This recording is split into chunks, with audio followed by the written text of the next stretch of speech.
Monsieur, dame, je m'excuse, mais j'ai un peu de compassion pour vous parce que pour les prochaines 30 minutes, vous êtes exposé à mon accent barbarique qui est vraiment une offense à votre belle langue.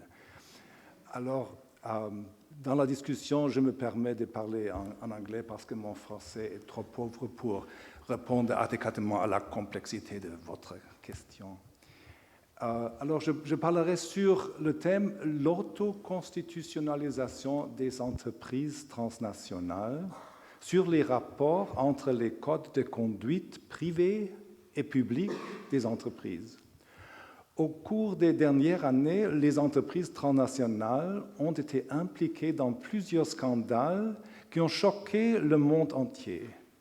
Les catastrophes écologiques comme les marées noires d'Exxon Valdez en Alaska, Shell au Nigeria, les conditions de travail inhumaines, le travail des enfants, la répression des délégués syndicaux, la politique désastreuse des prix lors de la crise de SIDA en Afrique du Sud, la complicité des entreprises transnationales dans la corruption et les violations des droits de l'homme ont profondément sensibilisé le public sur les effets négatifs de la transnationalisation des entreprises commerciales. Parallèlement, ces ramifications ont déclenché une pléthore d'initiatives politiques destinées à réglementer les entreprises transnationales par le biais de normes juridiques contraignantes. À la place des réglementations étatiques contraignantes envisagées, une espèce différente des régimes transnationaux s'est répandue à l'échelle globale, les codes de conduite volontaires des entreprises transnationales. Aujourd'hui, ces codes existent sous des formes variées, même si deux variantes de base prédominent. D'une part, les États imposent, par le biais d'accords soumis au droit international ou des normes produites par les organisations internationales, des codes de conduite pour les entreprises transnationales, des codes publics courts et imprécis, qui prescrivent des lignes directrices générales pour les entreprises transnationales relatives aux conditions de travail, à la qualité des produits, aux politiques environnementales, à la protection des consommateurs et aux droits de l'homme. À ce titre, le projet de code de conduite de l'Organisation des Nations Unies sur les entreprises multinationales, les principes directeurs de l'Organisation de coopération de développement économique et la déclaration des principes tripartites de l'Organisation internationale du travail sur les entreprises multinationales revêtent une importance particulière. D'autre part, la critique massive de l'opinion publique disséminée à l'échelle globale par les médias et l'agressivité des mouvements de protestation et de la société civile, des organisations non gouvernementales, poussent de nombreuses entreprises transnationales à développer volontairement des codes d'entreprise. Elles s'obligent publiquement à respecter des standards dans les domaines mentionnés précédemment et promettent leur exécution, à nouveau, par des codes privés, courts et imprécis. Dans de nombreux cas, les codes d'entreprise résistent des simples recommandations sans aucun effet. Mais plusieurs études empiriques méritent toutefois une attention particulière. Ces études montrent que dans certains cas, les codes ont amené un changement réel. Ils ont en effet permis d'améliorer les conditions de travail, la protection de l'environnement et l'adoption des standards relatifs aux droits de l'homme. Quelle est la particularité de l'imbrication des codes d'entreprise privées et publiques? Notre thèse est que cette interaction matérialise des tendances non seulement à la juridisation, mais aussi à la constitutionnalisation. Ensemble, ces deux types de codes d'entreprise représentent les prémices de constitutions spécifiques d'entreprises transnationales conçues comme des constitutions au sens strict. Cet argument développé ailleurs se fonde sur un concept de constitutionnalisation qui n'est pas limité à l'État-nation, mais implique que des ordres sociétaux non étatiques développent aussi des constitutions autonomes dans des circonstances historiques particulières. De plus, dans le processus de globalisation, le centre de la constitutionnalisation migre du système politique vers différents secteurs sociétaux qui produisent les normes constitutionnelles à une certaine distance des constitutions politiques des États-nations. Seront ici développés les arguments suivants, lesquels les codes d'entreprise présentent des fonctions, des structures et des institutions. Fonctions, structures et des institutions propres à de véritables constitutions. Premièrement, dans la mesure où les codes d'entreprise publiques et privées juridicisent les principes fondamentaux d'un ordre social et établissent en même temps des règles de autolimitation, ils remplissent des fonctions constitutionnelles centrales. Deuxièmement, les deux types de codes développent des véritables structures constitutionnelles avec leurs caractéristiques de double réflexivité et de métacodage binaire. Et troisièmement, en tant qu'institution constitutionnelle, les deux codes ne forment pas une hiérarchie des constitutions publiques et privées, mais une relation ultracyclique de réseaux qualitativement différents des normes constitutionnelles. Premier argument, des fonctions constitutionnelles, les règles constitutives et limitatives. Le consensus de Washington, qui se maintient depuis 30 ans, a progressé politiquement avec ce premier élan de constitutionnalisation des marchés mondiaux. Ces principes visaient à fournir aux entreprises opérant partout dans le monde des marges de manœuvre illimitées, ce qui impliquait de mettre un terme aux participations publiques, à leur capital, de combattre le protectionnisme commercial et de libérer les entreprises commerciales des réglementations politiques. La gouvernance des entreprises multinationales, dont les principes impliquent un degré important d'autonomie pour les entreprises, un droit de société tourné vers les marchés de capitaux et l'établissement de la shareholder value fait partie intégrante de ces tendances à la constitutionnalisation. À long terme, cependant, il n'est pas viable pour le constitutionnalisme d'entreprise de se restreindre à sa fonction constitutive avec une telle perspective monocentrée sur le néolibéralisme. Ce n'est qu'une question de temps avant que les énergies libérées produisent non seulement des effets positifs, mais aussi des effets négatifs, si bien que les conflits sociaux qui en résulteront pousseront à opérer des corrections drastiques.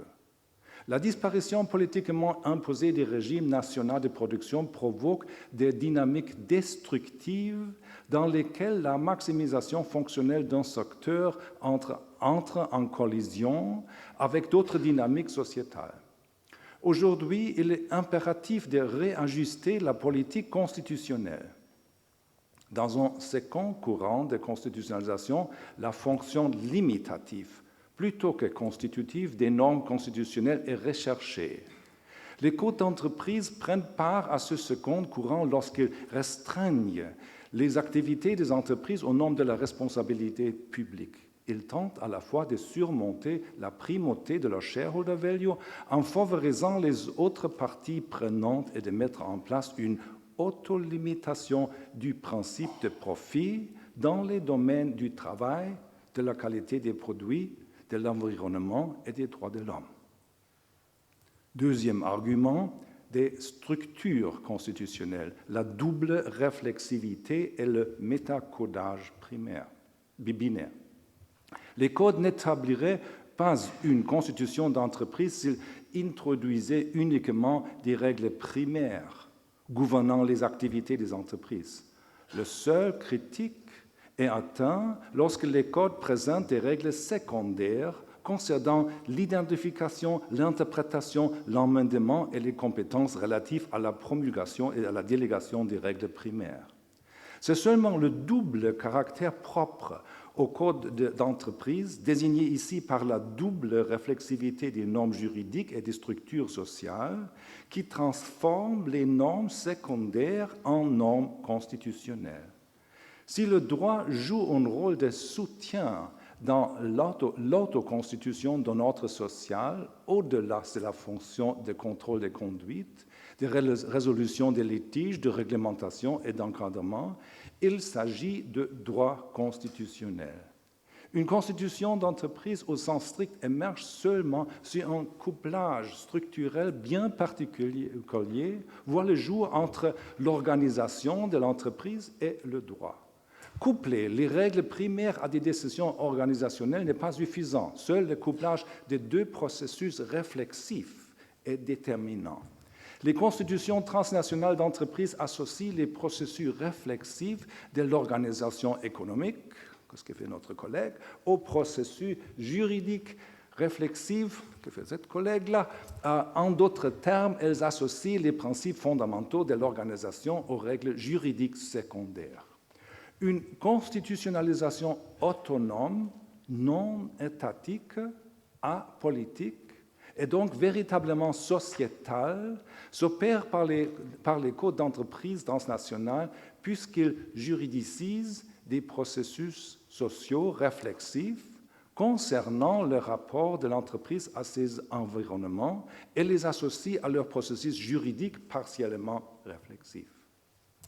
Les codes présentent en effet des éléments caractéristiques d'une constitution, des réglementations concernant l'établissement et la pratique de la prise de décision organisationnelle, ce sont des règles procédurales de l'entreprise, et la délimitation des frontières du système, les droits fondamentaux des individus et des institutions vis-à-vis de l'entreprise. L'objectif de la constitutionnalisation d'une société est atteint lorsqu'un métacodage binaire spécifique se développe et devient le point de référence des processus intra-entreprises. Le métacodage est binaire parce qu'il oscille entre deux valeurs, code compatible et code incompatible par rapport à la constitution d'entreprise. Un métacodage existe dans ces cas puisque le code constitutionnel soumet la codification binaire existante des normes juridiques intra-entreprises à un examen additionnel, celui de savoir si elles se conforment aux conditions du droit constitutionnel d'entreprise.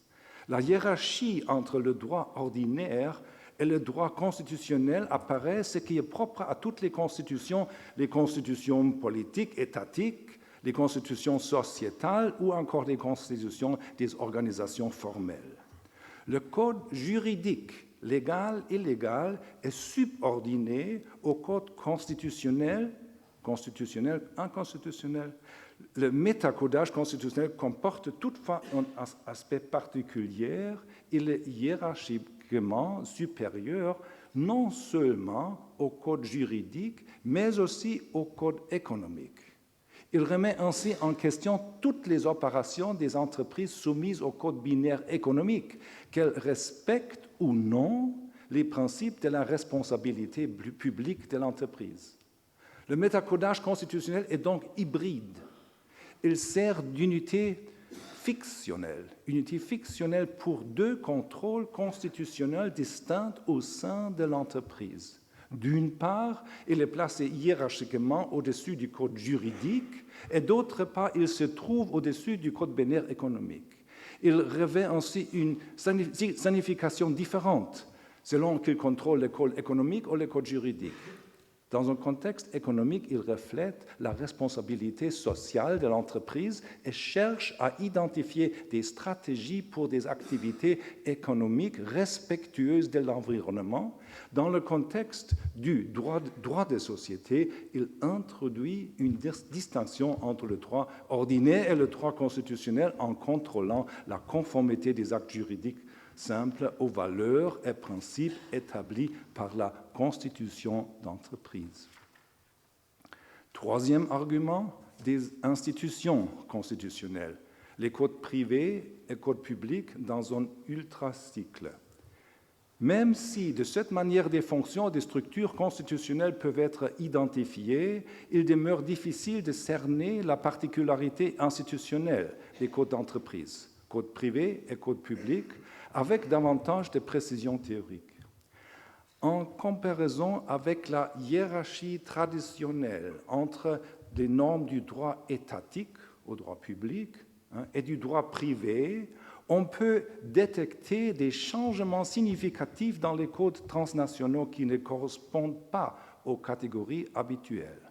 Dans les interactions entre les codes d'entreprise, on observe une inversion complète de la hiérarchie entre le droit étatique et l'ordonnancement privé. Un renversement total a lieu, spécialement concernant le caractère de soft law ou de hard law des codes publics et privés. Désormais, ce sont les normes étatiques qui revêtent la qualité de soft law, tandis que les simples réglementations privées de l'entreprise transnationale apparaissent comme une nouvelle forme de hard law.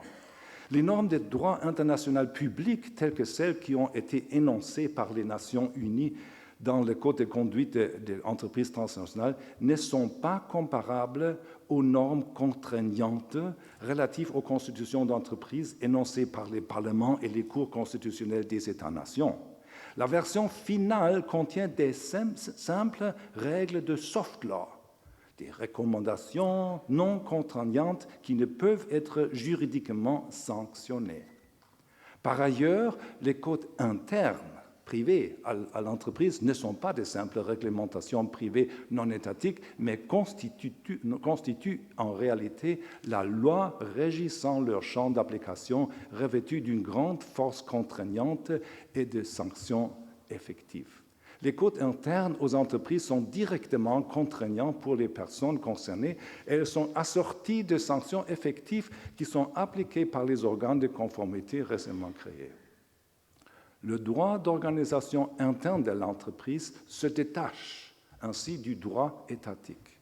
Il constitue un système clos de validité juridique non étatique qui est lui-même structuré hiérarchiquement. L'inversion de la hiérarchie ne va pas assez loin, bien qu'il y ait une évidente primauté normative et factuelle des codes privés sur les codes publics. Cette primauté n'est pas de nature hiérarchique, il s'agit plutôt d'une exclusion du public par le privé. Les normes étatiques ne sont pas subordonnées aux normes privées, elles sont plutôt chassées de l'intérieur du cadre normatif vers l'environnement de l'entreprise. De ce fait, l'idée d'un espace juridique unifié des règles étatiques et privées devient obsolète. À la place, deux espaces juridiques indépendants se développent, un droit interne aux entreprises autonomes d'origine privée et contraignante et un ensemble de recommandations normatives mais non obligatoires de comportements organisés par l'État.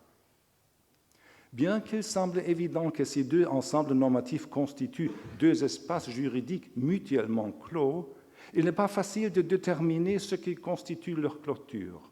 En tout cas, il ne s'agit pas de clôture opérative des systèmes sociaux au sens strict. Leur clôture ne repose pas sur une différence entre leurs opérations, ce sont toujours les opérations légales. Dans la mesure où les mêmes opérations, actes juridiques, sont traités par les deux codes, il s'agit plutôt d'une clôture structurelle qui provient de deux différences. La première différence est la stricte limitation de leur espace de validité. Les codes privés prétendent être valables pour les membres des entreprises transnationales, tandis que les codes publics prétendent être valables pour les États parties. La seconde différence est d'ordre qualitatif. L'un est une norme contraignante, tandis que l'autre est une simple recommandation normative. En termes de la théorie systémique, la particularité du système juridique global ne vient pas de l'émergence d'un nouveau type d'opération juridique qui aboutirait à une clôture opérative entre des sous-systèmes nouvellement créés. Le symbole de validité est plutôt transféré de sorte qu'apparaissent des frontières entre les différents ordres juridiques. Cela aboutit à une clôture structurelle définissant les frontières entre différents espaces de validité qui sont d'ordre thématique, fonctionnel ou juridictionnel, non plus territorial ou national. Dans cette optique, les codes privés et publics constituent deux espaces juridiques mutuellement clos entre lesquels aucun transfert de validité n'a lieu, mais qui s'influencent mutuellement de différentes manières. Ça, c'est très important.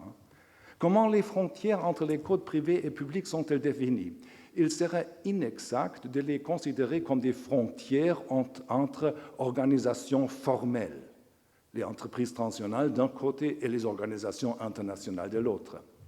En réalité, dans chaque espace juridique, des réseaux normatifs extensifs se sont développés entre différentes organisations qui facilitent la compréhension de l'entière configuration comme une relation entre deux réseaux normatifs différents et mutuellement clos. D'une part, les codes privés ont d'ores et déjà dépassé les limites d'entreprises individuelles. Ils ont étendu leur validité à des conglomérats d'entreprises qui transcendent les frontières nationales et englobent parfois des centaines de sociétés.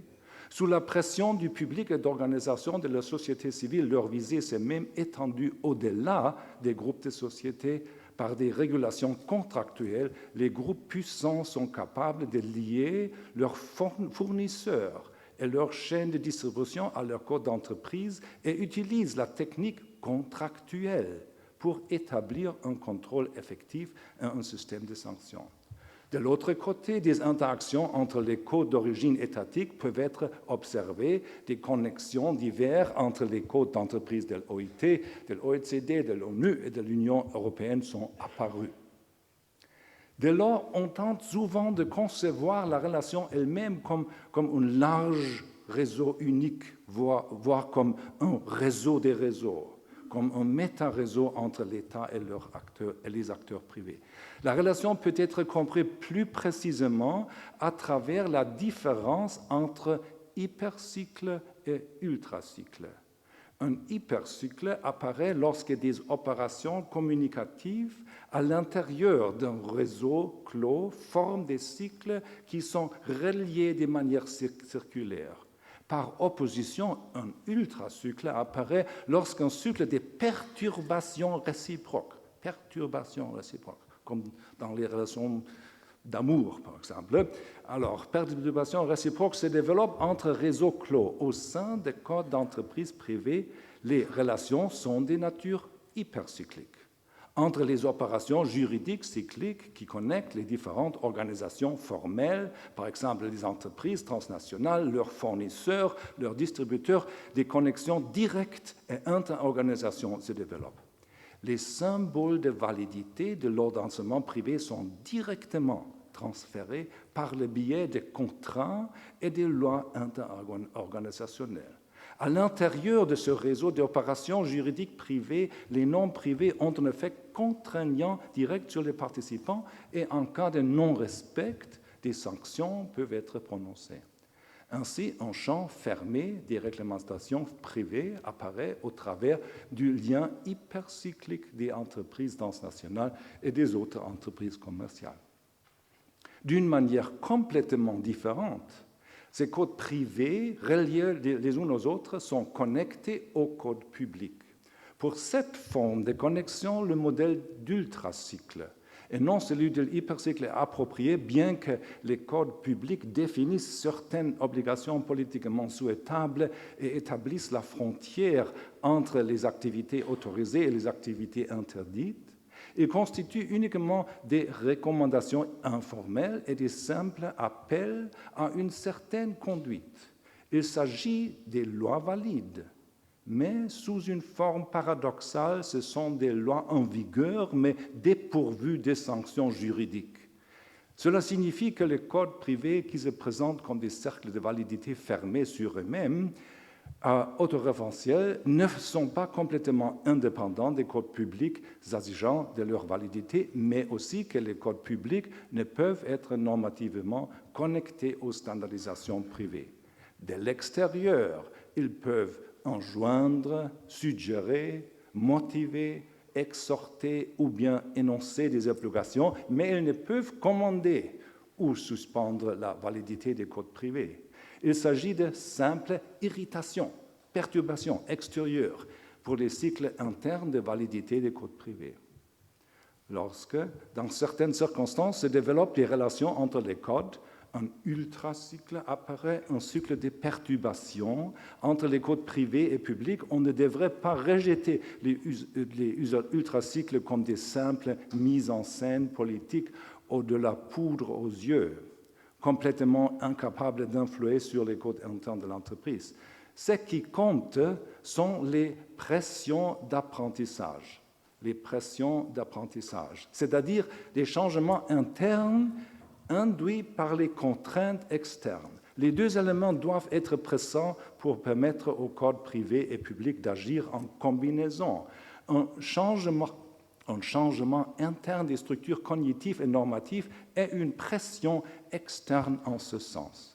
Dans le cas contraire, le lien ultracyclique n'apparaît pas et les codes publics demeurent des impulsions externes dépourvues d'effet. Ici, la clôture submentionnée devient apparente, permettant une ouverture mutuelle. L'ouvert s'appuie sur le fermé. Un transfert de validité entre les deux est hors de question. À la place des pressions d'apprentissage qui constituent d'autres mécanismes d'ouverture mutuelle se développent. À ce niveau, l'un des changements les plus significatif dans la structure juridique qui a lieu dans la transition vers la société mondiale devient visible. Les deux ordres de code ne communiquent pas par le médium du droit. La validité des attentes normatives n'est pas transférée d'un code à un autre par des opérations juridiques. À la place, des processus d'apprentissage des codes juridiques internes de l'entreprise sont déclenchés et souvent même imposés par des moyens non juridiques. Expertise, pouvoir politique ou social, persuasion normative, incitation et sanctions financières. En quoi consiste le premier élément des pressions d'apprentissage, à savoir l'apprentissage cognitif?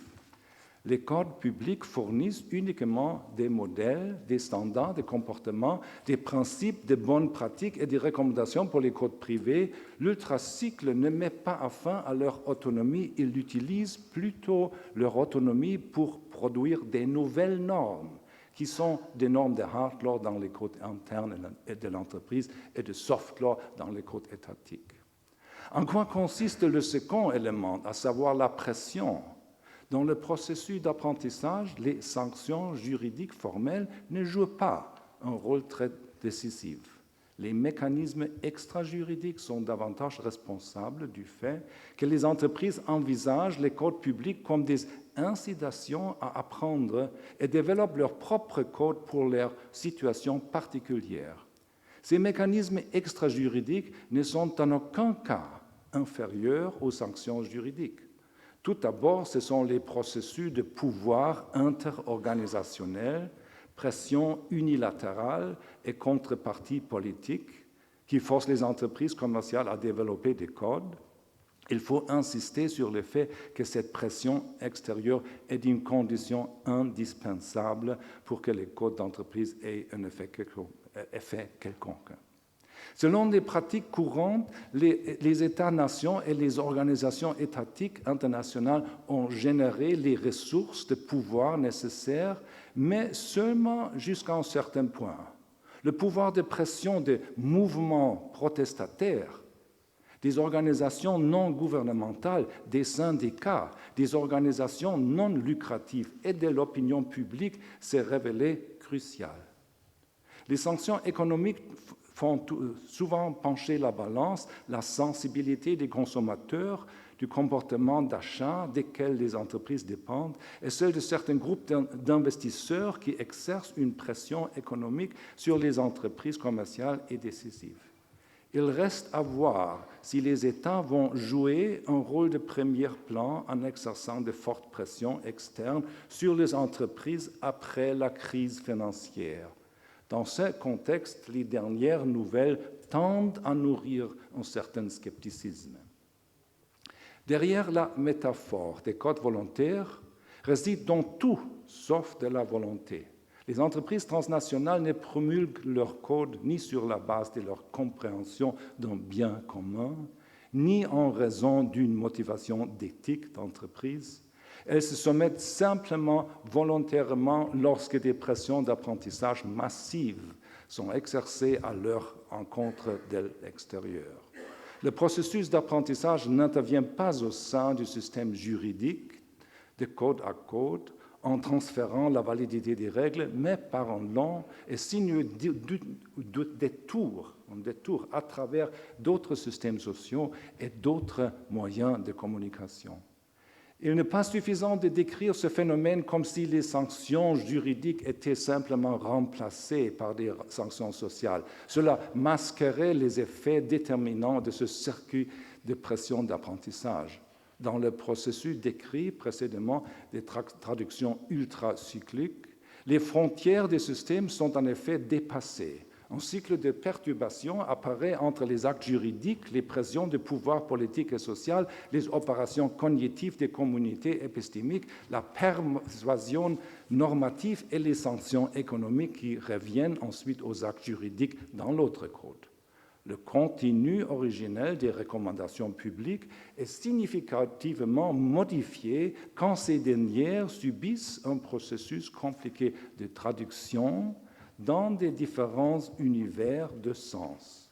Lorsque la soft law des codes publics est traduite dans le langage de savoir des experts, cela crée des effets particuliers qui développent des modèles et organisent des contrôles.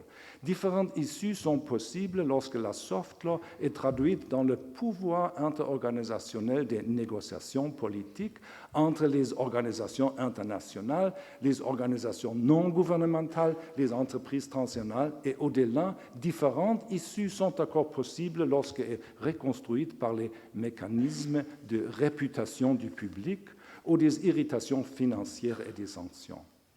D'autres changements interviennent encore lorsque la soft law est retraduite dans le langage juridique de la hard law des codes internes à l'entreprise.